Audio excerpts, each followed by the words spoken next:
안녕하세요. 안나의 백지편지의 안나입니다.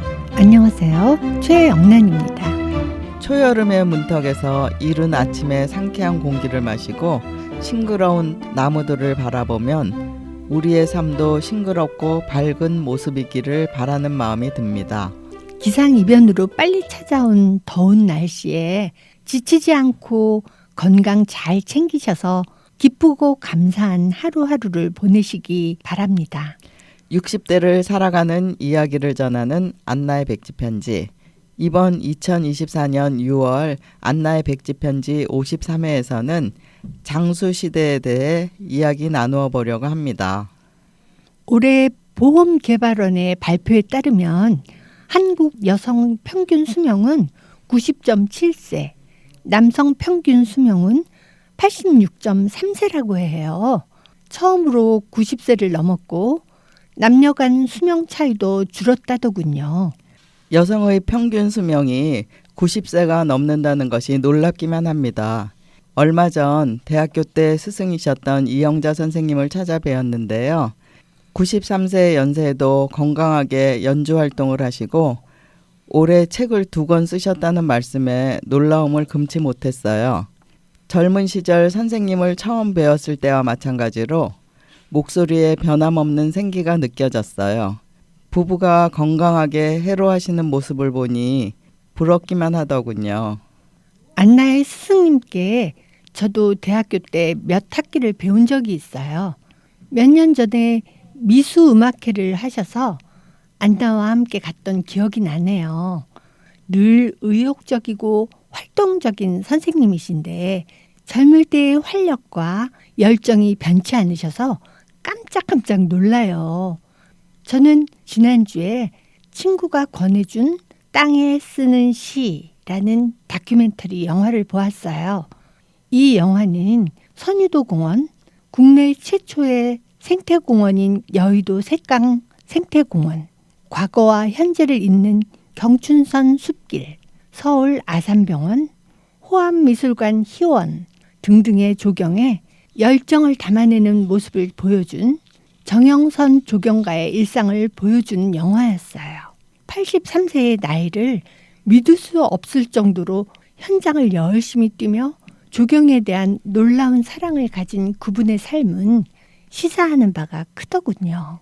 그 연세에도 젊은 사람처럼 활력 있게 사시는 모습이 부러웠어요.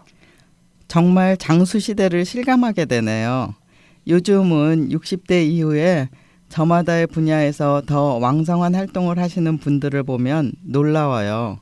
일산에 살면서 동네의 큰 어른이신 박영순 교수님 부부를 알게 되었는데 아내이신 문은희 선생님은 심리학 박사로 한국 알투르사를 1983년에 창립하신 후 85세 연세에도 40년이 넘도록 마음이 건강한 여성들이 만드는 착한 사회 운동을 펼치시는데 제 삶에 귀감이 되어요. 무료 상담을 40년간 해오신 일도 대단하지만 알투르사에서 나오는 책들을 읽으면 그분의 연륜과 상담의 깊이를 느낄 수 있어요. 저는 왕성한 활동을 하시는 분들에 비해 배움이 짧아 부족한 부분이 많지만 내가 머무는 이 자리에서 어떻게 제2의 인생을 살아가야 할지 진지한 고민을 하게 됩니다. 우선 신체적, 정신적으로 건강하게 노년기를 보내는 것이 무엇보다 중요하겠죠. 나이 들면서 몸이 예전과 같지 않다는 말을 친구들이 가끔 하는데 쇠약해진다는 것을 느끼는 말이겠죠. 60대 후반이 되니 건강 수명에 대해 생각해 보게 되어요. 얼마 전 초등학교 때 선생님께서 99세 연세로 돌아가셨어요. 그분의 노년을 생각해 보면서 그 여정을 되돌아보게 되었습니다. 선생님은 남편과 사별하고 혼자 사실 때 선생님 댁에 오라고 하셔서 갔는데 수학 방정식을 풀고 계셨어요. 지금 돌이켜보니 선생님 연세가 70대였어요. 봉은사 절에 다니셨는데 집에서 거리가 꽤 멀었는데도 걸어 다니시더군요. 누구에게 신세를 안 지고 홀로 서기를 하려는 선생님의 노력이 느껴졌어요. 와, 70대에도 수학 방정식을 풀고 계실 만큼 두뇌 훈련을 하시고 자립적인 생활을 하신 안나의 선생님이 존경스럽네요. 맞아요. 저도 죽기 전까지 자유로운 보행을 하는 것과 자립적인 삶을 살다가 가는 것이 큰 바람이에요.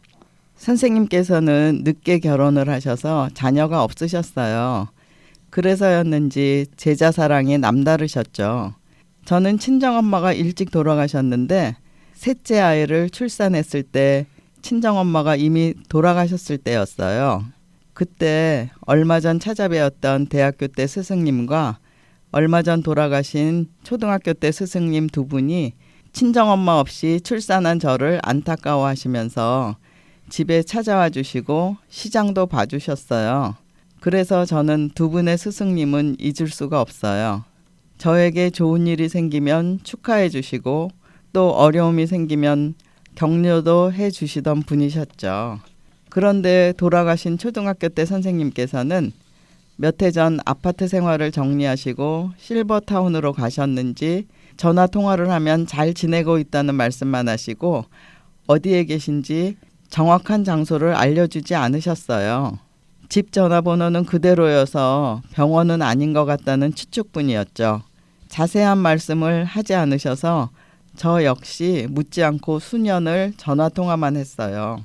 사람은 나이가 들면서 노쇠하고 병이 들고 죽음에 이르는 과정을 겪게 되지요. 그러나 수명은 정해진 게 아니라 어떤 사람은 이른 나이에 여러 대사질환, 만성질환들이 생기고 오래 앓다가 단명하게 되지만 어떤 사람은 80대가 되어도 건강을 잘 유지한대요. 어떻게 사느냐에 따라 빨리 늙을 수도 있고 천천히 늙을 수도 있겠죠. 우리 선생님께서는 90이 넘도록 건강하게 지내신 편이셨어요. 그런데 돌아가시기에 얼마 전 전화를 하셔서 일산에 볼 일이 생겨 갈 예정인데 간 김에 너희 집에서 하룻밤 묵어도 되냐고 하셨어요. 저에게 무슨 부탁을 하신 적이 없으신 분이 그런 말씀을 하셔서 저는 1초의 망설임도 없이 오시라고 했죠. 그랬더니 무척 좋아하시더라고요.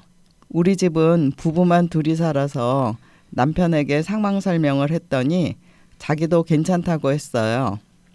그 대신 연세가 있으시니 어디 이동할 생각은 절대로 하지 말라고 하더군요. 오시기로 한 날 제가 몇 시쯤 오실 예정이냐고 전화를 걸었더니 더 급한 일이 생겨 오늘은 못 갈 것 같다고 하셨어요. 그 후 두세 번 그런 통화를 했는데 아무래도 선생님답지 않으신 것 같아 제가 전화번호를 알고 있는 일산에 살고 있는 선생님 조카에게 신뢰를 무릅쓰고 전화를 걸었어요. 그랬더니 이모님께서 얼마 전부터 치매 증세가 있으시다고 하더군요. 그 후 얼마 후 선생님께서 돌아가셨어요. 99세에 돌아가신 분이 그 정도의 의사 표현을 했으면 곱고 건강하게 사신 거죠. 맞아요. 그분의 부단한 노력은 노년에 홀로서기를 성공적으로 보낼 수 있었고 돌아가시기 전에 몇 번의 통화는 아름다운 이별의 메시지라고 생각합니다. 우리 집 찬장에는 선생님이 아파트를 정리하시면서 주신 크리스탈 유리잔이며 커피잔이 찬장 한 구석을 차지하고 있는데 돌아가신 후 유리잔을 쓸 때면 예전과 다르게 더 의미 있게 받아들여지고 선생님에 대한 아련함이 남더라고요. 선생님께 받아오고 찬장에서 한 번도 나오지 않았던 커피잔도 이제는 가끔씩 사용하면서 선생님이 저에게 주신 사랑을 떠올려 보고 싶은 마음이 생겼어요. 이제 그 커피잔을 사용하게 되면 선생님과의 추억과 함께 내 삶의 마지막 여정을 어떻게 마무리하면 좋을지 깊은 상념에 빠질 것 같아요. 저는 요즘 일본의 노인 정신과 전문의 와다 히데키가 쓴 70세의 정답이라는 책을 읽고 있는데요. 본격적으로 노화가 시작되는 70세가 되어도 30년이나 남은 인생을 어떻게 살아야 할지에 대한 이야기를 다루고 있어요. 다가올 30년의 노화를 늦추는 방법을 찾아보고 대책을 세운다고나 할까요? 이 책을 처음 만났을 때 70세의 정답은 무엇인가? 30년의 노화를 늦추는 방법엔 어떤 것이 있을까? 궁금했어요. 프롤로그에 이런 게 나와요. 60대 2.5%, 80대 30%, 60대에는 40명 중 1명 정도였다가 80대에는 3명 중 1명꼴로 앓는 병이 인지장애래요. 70대에 갑자기 증가하기 시작해서 80대에는 60대보다 12배 많아진다네요. 어머, 진짜 빠른 증가네요. 인지장애가 발생하는 이유는 여러 가지가 있지만 60, 70대에 어떻게 살았는지와 관련이 깊다면서 열심히 일하고 배우면서 뇌운동을 게을리하지 않는 삶의 방식이 인지장애를 앓을 확률을 낮춘다고 해요. 60, 70대를 즐겁고 의미 있게 보내라는 것이지요. 저는 독서 모임에서 하버드 대학 교수인 데이비드 싱클레어가 쓴 노화의 종말을 읽었는데 노화를 치료받아야 할 질병으로 보고 치료의 연령 차별을 없애야 한다고 했어요. 연령에 관계없이 치료를 잘 받아 건강 수명을 연장하자는 의미로 받아들였어요. 예전보다 사람들의 수명이 늘어나다 보니 이제는 그저 생명을 연장시키는 일에 만족할 것이 아니라 건강하게 장수하는 방법을 생각할 때가 온 것 같습니다. 우리나라도 치료의 차원을 넘어 선진국처럼 치료를 받으면서 잘 살 수 있도록 도와주는 프로그램이 많이 생겨서 노화를 늦추고 건강 수명을 늘려가면 좋겠다는 바람을 가져보게 됩니다. 건강하게 장수하는 방법은 70세의 정답에서도 여러 가지를 제시하고 있는데요. 뇌 건강이 노화를 늦추고 음식과 운동 등 익히 알고 있는 것들과 다르지 않지만 실천하는 게 답 아닐까요? 우리는 질병이나 사고로 평균 수명을 못 채우고 단명하는 경우도 많지만 통계청에서는 65세 이상 노인의 인구가 2025년에는 20%가 넘어 초고령 사회로 진입한다고 합니다. 1,000만 명이 넘는 장수 시대를 맞아 남은 여정을 어떻게 보내야 할지 생각해 보아야 할 시기가 온 것 같습니다. 우리는 모두 경험해 보지 않은 미래의 노년이 두렵잖아요. 전성기를 마치고 죽음을 향한 노년의 삶에 정답이라는 게 없지만 노년을 긍정적인 태도로 보고 받아들이고 지속적으로 성장하기 위해 노력한다면 활기 있고 더 나은 장수 시대를 맞이하겠지요.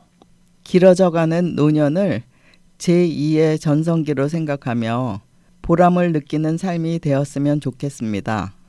이번 달은 김경수님의 노래로 하얀 목련을 들으면서 안나의 백지편지 53번째 이야기를 마치겠습니다.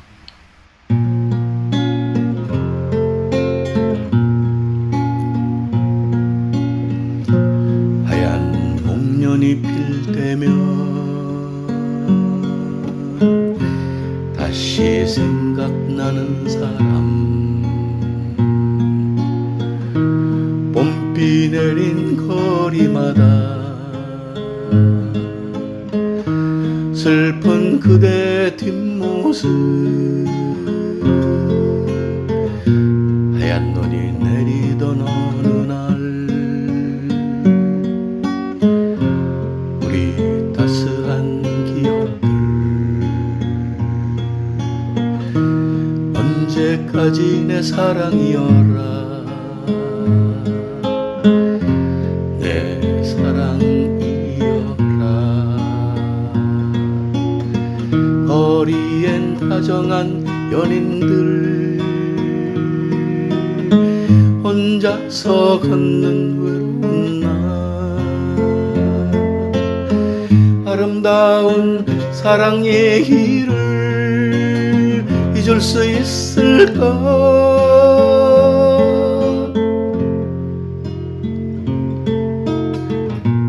그대 떠난 봄처럼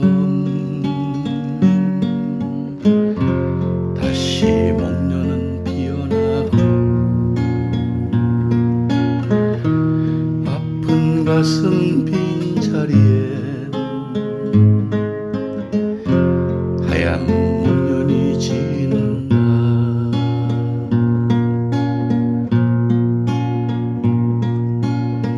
거리엔 다정한 연인들 혼자서 걷는 외로운 날 아름다운 사랑의 길을 잊을 수 있을까?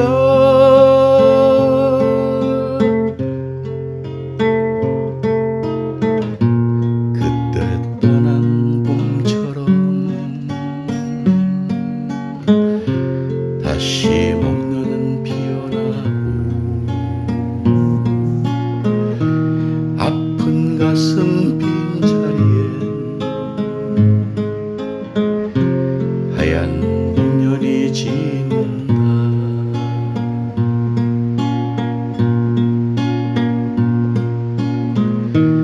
아픈 가슴 빈자리엔